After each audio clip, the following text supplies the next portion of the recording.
So this is another ballistic pendulum question, and this is the same setup as example 7.9. So I will quickly go through the system and how it works out, but if you have more confusions, please see the more detailed calculation in example 7.9. So um, this is a ballistic pendulum setup. In this setup, you usually have a bullet of mass small m traveling at speed v, and it hits a block of mass big M. And then after it hits it, it's embedded into the block. And the whole thing will swing up to a certain height as a result of the initial speed. And usually we need to find the relationship between v and h. So this is done in 2 steps. In step 1, we use conservation of momentum because the initial momentum is mv, and after the bullet hits and is embedded into the block, they share the same velocity v prime. So this gives us v equals big M plus small m over small m v prime. And the second step is when it already has a velocity v primes, and then it swings up to a height of h. And this is the conservation of energy question. So the kinetic energy is when all energy is stored in terms of kinetic energy, so velocity is half of total mass times v prime square.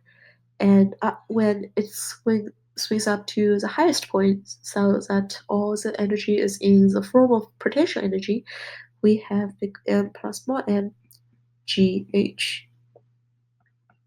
Okay, so this gives us v prime square over square root of 2gh.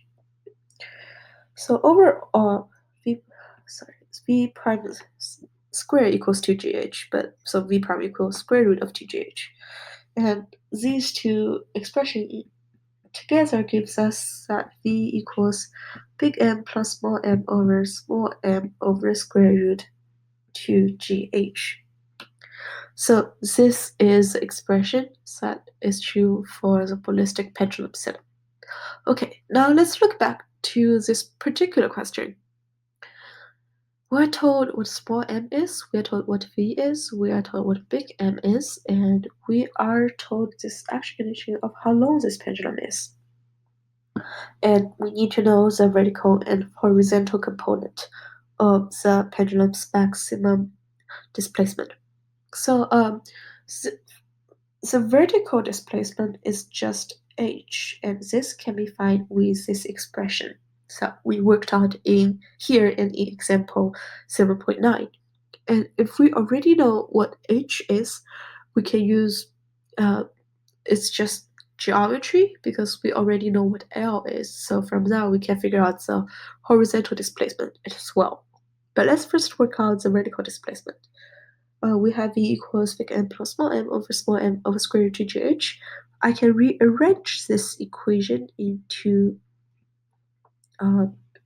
v over big M plus small m squared.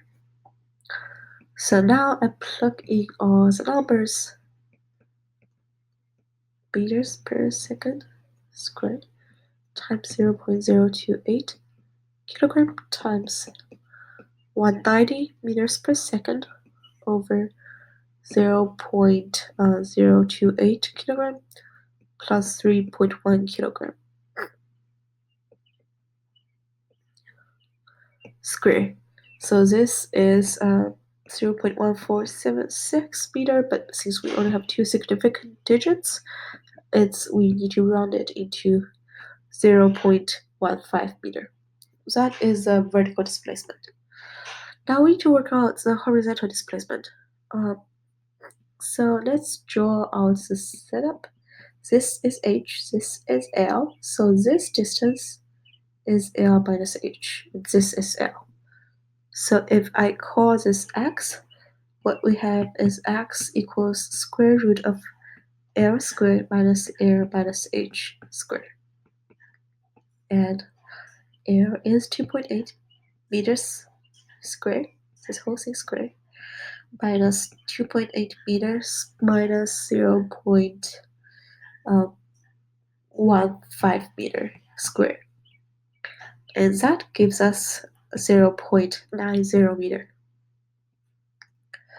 So you can see that the displacement is actually mostly in the horizontal direction.